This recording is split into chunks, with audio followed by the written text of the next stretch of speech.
जरा कर लो ना तुम भी आराम, रहिया में लगा होगा तुमको भी घाम, हाय हाय।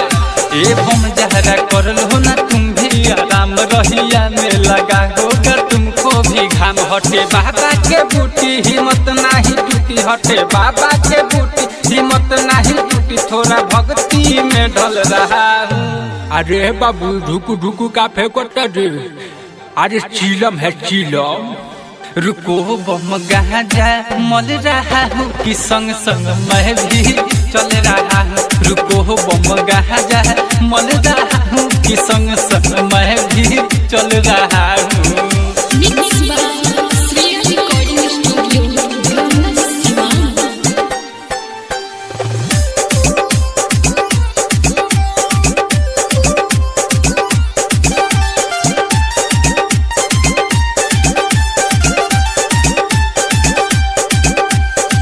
एक चीलम महारब हो तनिको नहीं हारब हो, सब लोग से पहले पहुँच के हम ही जलावा धारब हो, हम ही जलावा धारब हो। एक चीलम महारब हो तनिको नहीं हारब हो, सब लोग से पहले पहुँच के जलावा हम ही धारब हो। सब मिट्टी थकानी नहीं होई परेशानी, सब मिट्टी थकानी नहीं होई परेशानी, थोड़े देर में निकल रहा हूँ। अरे का बाजता रे, राहुल राही के गाना बाजता ये बाबा।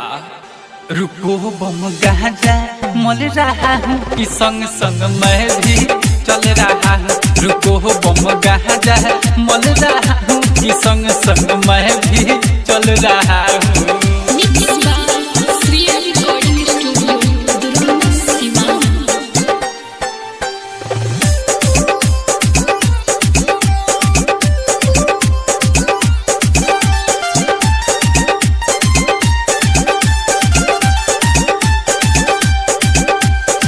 राहुल राही कहल पील बढ़ जाइए नरजी हो, अमन बाबा भवन प्यारे करना मन मरजी हो, करना मन मरजी। हाय हाय राहुल राही कहल पील बढ़ जाइए नरजी हो, मिथिल से राजू पवन प्यारे करना मन मरजी हो। बड़ा मिलिया राम कुछ करी न घाम, बड़ा मिलिया राम कुछ करी न घाम, यही खुशी में उछल रहा हूँ। अरे बाबू ढुकू ढुकू का फेंकोता रे, अरे चीलम है चीलम।